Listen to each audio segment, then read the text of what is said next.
Queridos irmãos, a paz do Senhor. Evangelho do Senhor Jesus Cristo, segundo escreveu Mateus, capítulo 7, versículo do 24 ao 27. Diz assim a inerrante, infalível palavra de Deus: todo aquele, pois, que escuta estas minhas palavras e as pratica, assemelhá-lo-ei ao homem prudente, que edificou a sua casa sobre a rocha, e desceu a chuva, e correram rios, e assopraram ventos, e combateram aquela casa, e não caiu, porque estava edificada sobre a rocha.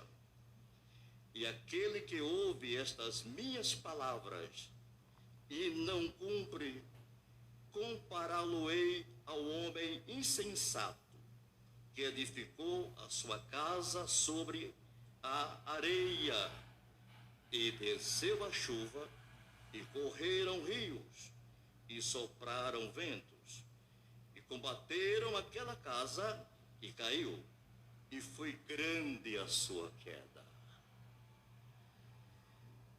Meus irmãos, 13 de dezembro, segundo domingo deste mês, nos países onde predomina o cristianismo, está acontecendo comemorações alusivas a este dia, o dia da Bíblia, para todos nós. Oxalá, ou provera que nós não deixássemos passar essas datas tão importantes, mas tão importantes mesmo no mundo cristão. Por exemplo, 31 de outubro, dia da Reforma Protestante, 1517. E praticamente passa que a gente não atenta para a importância deste dia. Aí o diabo vai e estabelece nesse dia o Dia das Bruxas, né? E a sociedade em si abafa, né, este dia que nós deveríamos também comemorar, como tantos outros. A Bíblia Sagrada, o livro mais traduzido do mundo. Hoje, nós temos aproximadamente 2.400 idiomas diferentes, né, traduzidos da Bíblia Sagrada. A língua portuguesa só veio a conhecer a Bíblia Sagrada de uma forma íntegra em 1753, por João Ferreira de Almeida. E a primeira impressão da Bíblia Sagrada em português aconteceu em 1819. É importante frisar que a nossa tradução, João Ferreira de Almeida, é proveniente da tradução que tem mais credibilidade no universo cristão, que é a Septuaginta. Pois justamente os livros que foram traduzidos pela Septuaginta, versão grega, do hebraico para o grego, esses livros, eles passaram pela aprovação do cânon sagrado, a retidão dos livros, diferente da Bíblia Latina. O São Jerônimo, no quarto século, ele não atentou para os livros da Septuaginta. Consequentemente, os livros inseridos na Vulgata não foram livros que passaram pelo cânon sagrado. O cânon sagrado, ele serviu para medir a retidão dos livros. A retidão dos livros. E os livros que nós temos hoje, que compõem a Bíblia Sagrada, todos eles contêm linguagem plenária e linguagem verbal. Linguagem plenária é como se aqueles homens, os 40 escritores aproximadamente, estivessem plenamente tomado pelo Espírito Santo. Uma pessoa embriagada mesmo. Mais ou menos por aí. A linguagem verbal é que eles escreveram somente ou apenas aquilo que foram orientados pelo Espírito Santo. Nós sabemos que Moisés escreveu o Pentateuco, os 5 livros iniciais da Bíblia. Todos eles passaram pelo cânon sagrado. Porém, se Moisés, com muita boa intenção, escrevesse da sua mente, do seu desejo, alguma coisa a mais, esse livro não seria um livro reto. Não seria um livro que o seu conteúdo tinha linguagem plenária ou verbal. A Bíblia Latina, ela atropelou esse processo. O São Jerônimo, no quarto século, ele traduziu, lá do hebraico. Pegou alguns livros que não passou pelo cânon sagrado e inseriu no seu conteúdo. Por isso que ela tem alguns livros a mais do que o nosso, porque não foi traduzida da Septuaginta. Mas a nossa, graças a Deus, é traduzida por João Ferreira de Almeida, Teve a sua primeira impressão completa em português em 1819 e ela tem chegado até nós. E graças a Deus, a Bíblia é a palavra de Deus. A Bíblia não contém, a Bíblia é a palavra de Deus. Condice sine qua non, a única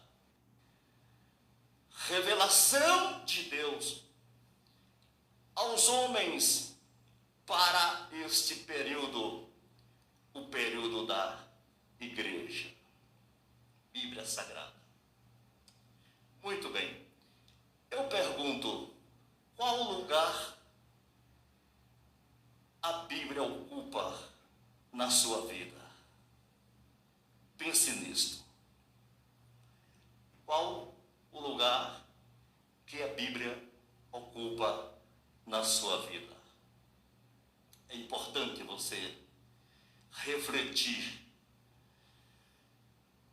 o valor que você está dando à palavra de Deus.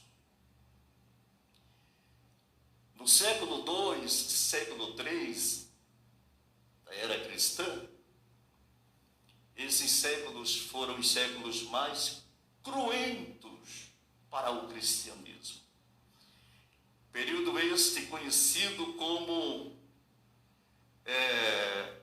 período imperial, quando os imperadores deste período, eles foram sanguinolentos, e a caça aos cristãos nas cavernas foi algo sem procedência. Os cristãos eram caçados, queimados na fogueira, e muitos deles sendo jogados nas arenas para serem devorados pelas feras. E a última etapa deste período tão sanguinolento, conhecido também como o período dos pais da igreja, que segundo a tradição foram aproximadamente 84. Nesse período, a história nos diz que havia um diácono na Mauritânia chamado Timóteo e a sua esposa Maura. Eram recém-casados e Timóteo era o guardião das Escrituras. O imperador Diocleciano, na última fase de sofrimento desse período, inclusive um período profetizado por Jesus Cristo. Jesus, na carta que ele mandou João escrever à igreja de Esmirna, Jesus fala de 10 dias de perseguições. E essa igreja, Esmirna, ela é representativa também. Tinha muito a ver com a sua literalidade, a sua existência, mas também representativa, representando os períodos da história do cristianismo. E esses 10 dias foram justamente 10 anos, dos últimos 10 anos do governo de Diocleciano, quando esse homem fez barbaridade com os cristãos. Ser cristão naqueles dias era andar pela contramão da vida, era colocar a cabeça em xeque, aprenda. E havia justamente esse casal, Timóteo e Maura, que eram guardiãs das Escrituras. E certo dia, Diocleciano enviou um mensageiro lá na casa de Timóteo para recolher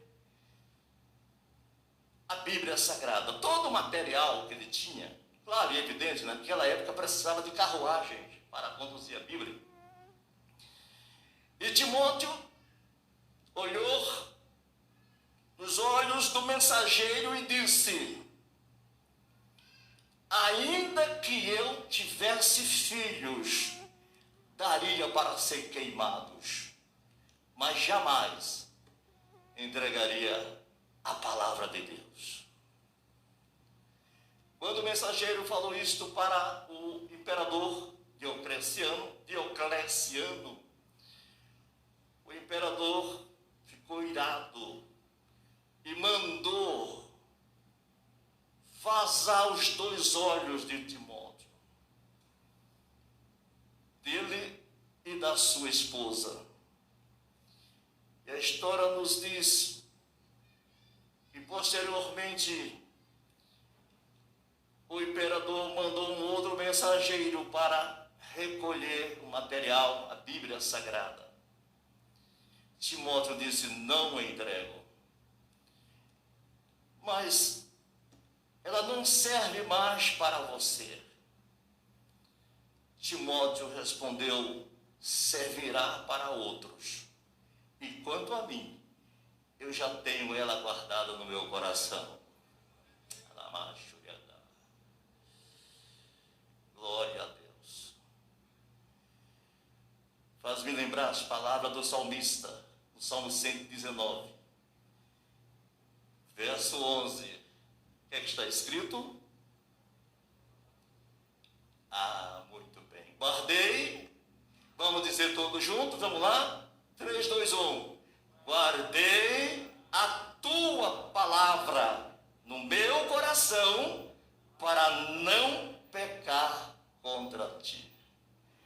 Queridos, o coração é o lugar onde devemos guardar a palavra de Deus. O pastor falou aqui que ler a Bíblia, você pode ler 100, 200, 300 vezes. Ler é uma coisa. Porém, estudar a palavra de Deus, à luz do agente revelador da palavra, que se chama Espírito Santo. Porque é Ele que revela. Estudar, nós usamos as ciências, as interpretações, a hermenêutica para interpretar o texto, a exegese para traduzir o texto, a homilética para preparar, eu disse preparar, preparar e pregar sermões. São as ciências que se faz necessário. Há uma necessidade que tenhamos conhecimento. Porém, a mensagem da Bíblia é o Espírito Santo que revela. É Ele. O que eu preciso, pastor? Afinidade com o Espírito Santo.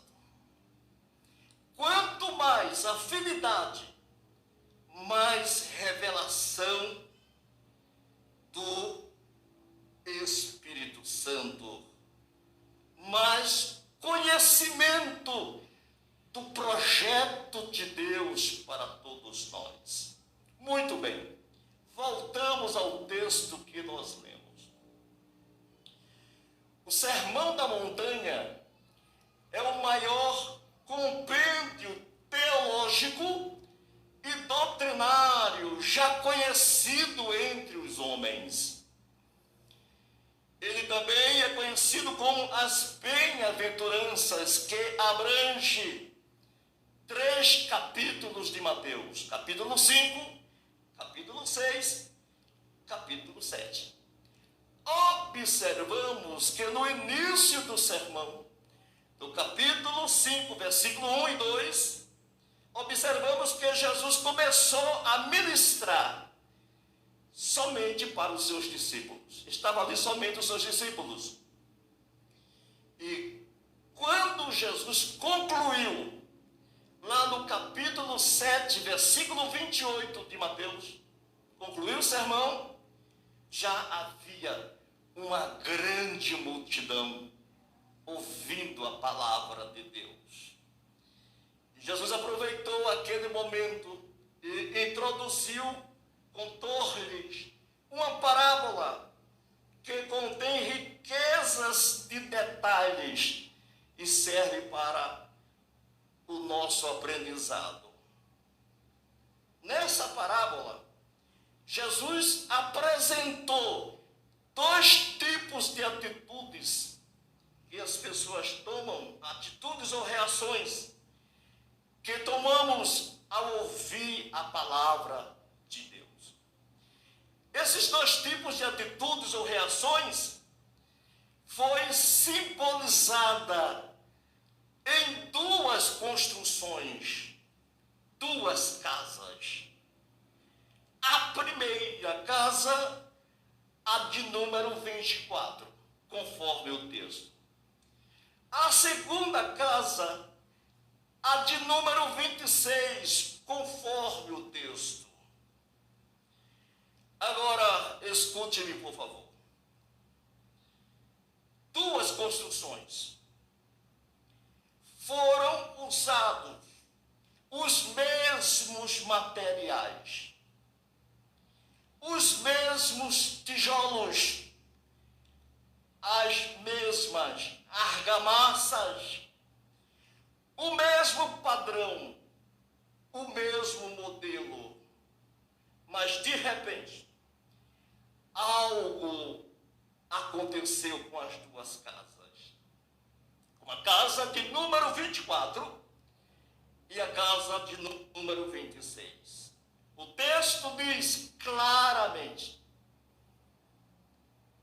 que desceu a chuva, correram os rios e sopraram os ventos e combateram as duas casas.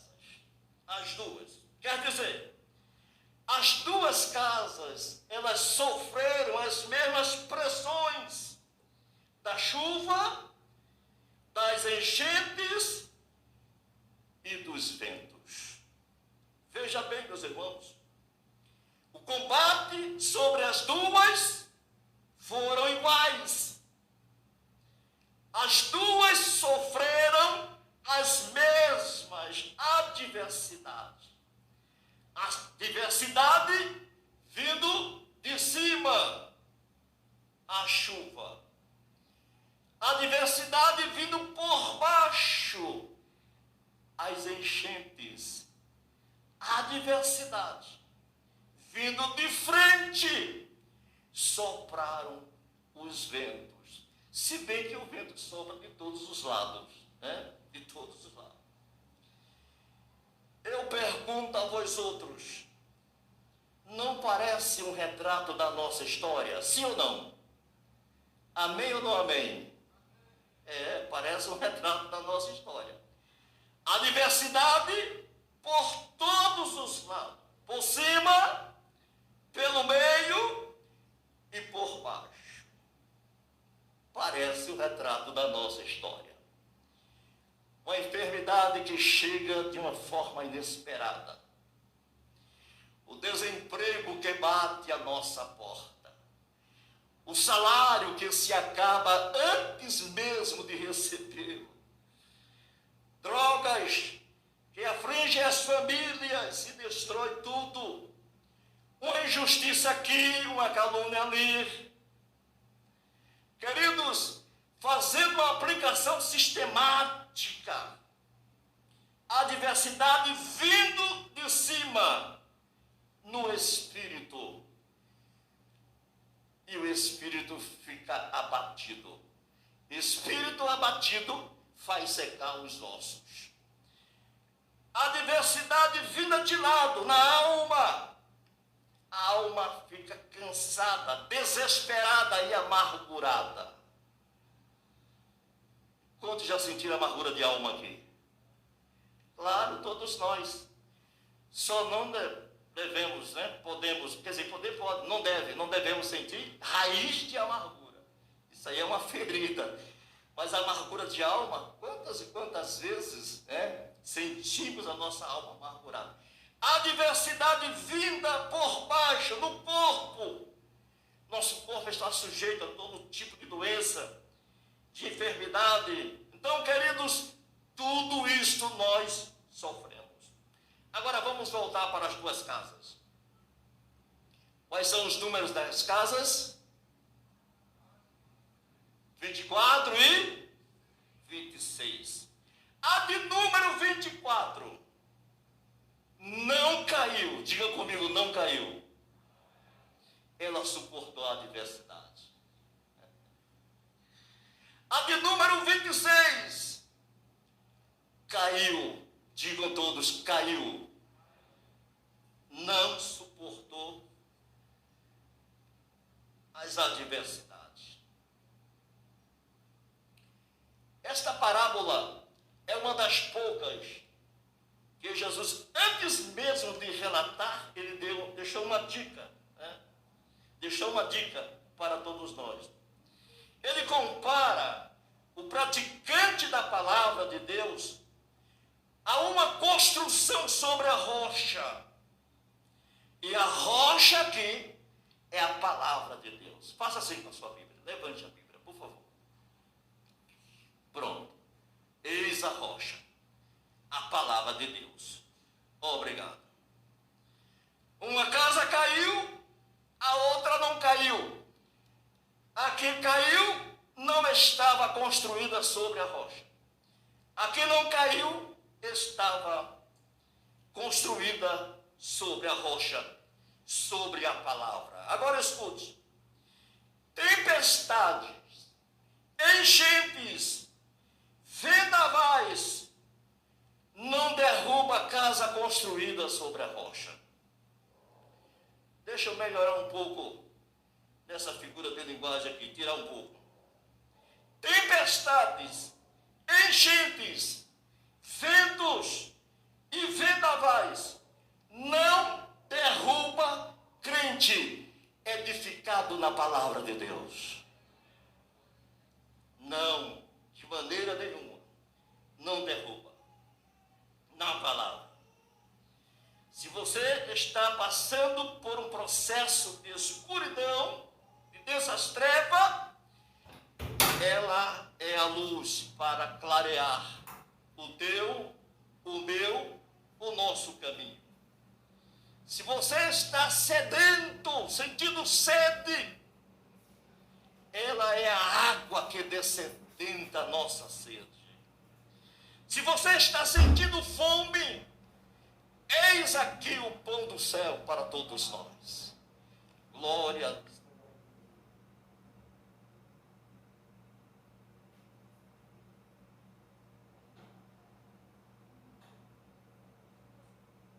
Ela é a bússola para guiar você a chegar no porto seguro. Glória seja dada no nome de Jesus. Agora escute-me, por favor. É muito sério isso. Se você largar a Bíblia, a sua casa cai. É muito sério. Se você não colocar ela no lugar para o qual ela foi preparada, ou preparado está, a sua casa cai. Glória a Deus. A sua casa desaba. Pastor, e o que nós precisamos fazer? Alimentar a nossa alma com a palavra. Escute isso. Não seja um analfabeto espiritual. Vou melhorar esse negócio. Não seja um nanico espiritual. Levítico capítulo 11, versículo 13. A Bíblia nos diz que havia 8 tipos de águia na Palestina. E 3 desses tipos muito conhecidos. A águia comum, a águia chofrango e a quebrantoso. A águia comum, ela se alimenta das suas vítimas, normalmente as presas, pega aí, devora. A águia chofrango é a águia pesqueira. Lá de cima, ela vê o peixe na flor da água. E ela faz um voo rasante e consegue pegar o peixe. Essa é a águia pesqueira. E a águia quebrantoso. Essa é interessante. Ela pega a vítima, sufoca a vítima e deixa ela para lá. Para que um outro predador venha e devore toda a carne daquela vítima. E depois que só está os ossos, ela se aproxima. Pega os ossos e faz um voo rasante para o penhasco, os penhascos. E ao chegar no penhasco, ela arremessa os ossos no penhasco, para quebrar os ossos, para comer o tutano. A águia quebrantosa, ela se alimenta de tutano. O salmista, no Salmo 63, ele diz: a minha alma se alimenta como de tutano. Levante a Bíblia outra vez, não foi incomodou. E diga assim comigo: eis aqui o tutano de Deus. Glória a Jesus. aqui está. Não fique de fora. Se alimente desse tutano. Quem se alimenta de tutano é forte. Tutano fortalece os músculos e proporciona robustez. Aproveite o tutano de Deus. Não espere que venha o tempo da escassez. O tempo da escassez pode chegar e você morrer de inanição. E quantos estão desta maneira? Você passa pelo irmão, pergunta: irmão, como é que o senhor está? Ele responde: eu estou tão fraquinho. Eu estou tão fraquinho. Só falta dizer a minha vida, eu sou um fracassado. Ué, Deus não tem filho fracassado? Nosso Deus é um Deus de fortaleza. Como é que ele tem filho fracassado? Precisa se alimentar de tutano. Tem mantimento aqui. Tem mantimento aqui. Tem mantimento domingo à noite. Tem mantimento domingo pela manhã. É ou não é, pastor Josimar? Tem ou não tem? Tem mantimento domingo. Você vai morrer, quer dizer, não é que vai, poderá morrer de inanição se você quiser. Ninguém vai proibir você. Agora, se você quer tutano de Deus para fortalecer as suas estruturas espirituais, tem alimento domingo pela manhã na escola dominical. O problema é que a maioria dos muitos, né? Não a maioria, graças a Deus que aqui tem até um número significativo, né, irmã Cristina?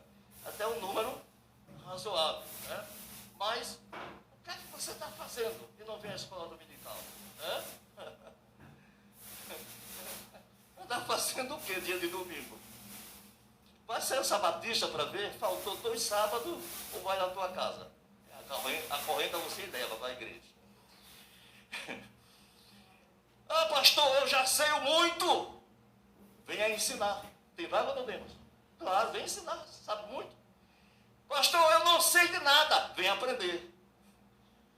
Então, escola dominical. Tem tutano às terça-feira, amém, meus irmãos? Claro, e evidente. Tem tutano às terça-feiras. Tem tutano segunda-feira à tarde. Eu já vivenciei muitas experiências aqui segunda-feira à tarde. Segunda-feira à tarde, segunda oração. Antes da pandemia, dando plantão aqui, algumas vezes a irmã dizia: pastor, vou colocar uma pessoa aí na porta, e o senhor vem aqui nos dar uma palavra.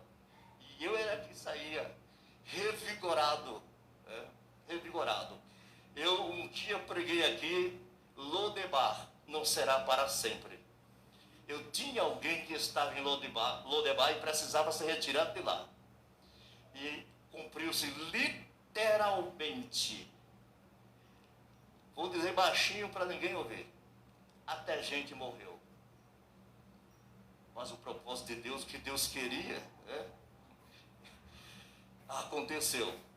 Livrar aquilo que eu tanto pedi, a minha petição. Tem pão do céu às quinta-feiras, de manhã. Tem alimento às quinta-feiras à noite.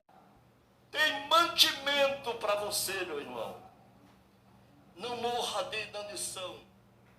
A Bíblia diz que Deus dava mantimento para Israel. Pastor, o que é mantimento? Mantimento é aquilo que mantém. Mantimento é aquilo que sustenta. E a Bíblia diz que Israel tinha mantimento. Oséias capítulo 11, versículo 6 diz: atraí-os com corda de amor, fui para eles como quem tira o jugo sobre as suas queixadas e lhes dei mantimento. Jó capítulo 36, versículo 31. Por essas coisas julgava aos povos e lhe dava mantimento em abundância. Salmo 32, verso 15. Abençoarei abundantemente o seu mantimento. Mantimento no tempo certo. Salmo 145, versículo 15. Os olhos de todos esperavam em ti, e tu lhes dás o seu mantimento no seu tempo. Queridos, Israel tinha mantimento. Pastor, o que é mantimento? A palavra de Deus. É ela que o diabo tem procurado roubar das nossas igrejas. E eu digo mais, com muita tristeza, em algum lugar ele tem conseguido. Em alguns ele tem conseguido. Mas cante comigo. Vamos lá? Não vai conseguir. Não vai conseguir. Cante. Não vai conseguir. Não vai conseguir. Israel tinha mantimento. Glória a Deus. Agora escute-me. Se Deus cumpriu com a sua palavra, com o povo que não cumpriu com a sua missão, quanto mais hoje no tempo da graça, Deus tem mantimento para nós. Deus tem pão do céu para nossas vidas. E quantas igrejas estão nessa situação? Certo dia, tinha um irmão orando, até um pouco alto, mais alto que eu já falo alto, né? Eu tenho um problema de audição. E essas pessoas que têm esse problema falam alto, né? E o irmão orando alto, ele dizia: Jesus, aumente a minha fé, aumente a minha fé. Mas deu tanta vontade de dizer para ele: vá para a EBD, vem para a EBD, vem para aprender. Vem para a EBD, vem para a EBD, vem para aprender. Escola Bíblica Dominical, domingo de manhã é muito legal. Venha e traga a sua família, você vai crescer aprendendo a Bíblia. Escola Bíblica Dominical, domingo de manhã é muito legal. Venha e traga a sua família, você vai aprender aprendendo a Bíblia. Todos vamos lá. Vem para a EBD, vem para a EBD, vem para aprender. Não tem outra alternativa. Vem aprender. Aprender que a fé ou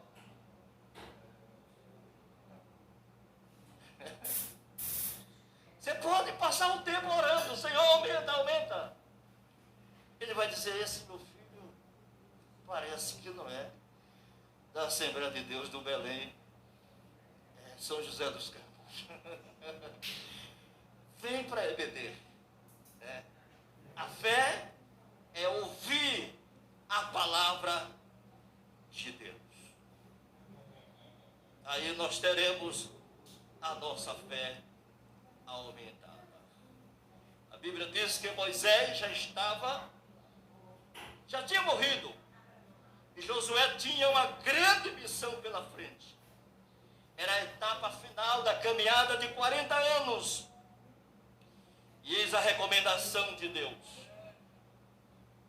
a recomendação divina, Josué 1:8, que também serve para todos nós. E aqui eu termino. Não se aparte da sua boca o livro desta lei. Não se aparte da sua boca o livro desta lei. Medita nele de dia e de noite, para que tenhas cuidado de fazer conforme tudo quanto nele está escrito, porque fará prosperar o teu caminho e então prudentemente te conduzirás. Ame a sua Bíblia, estude a sua Bíblia, peça orientação ao agente revelador da palavra. E eu te garanto, a tua casa não vai cair.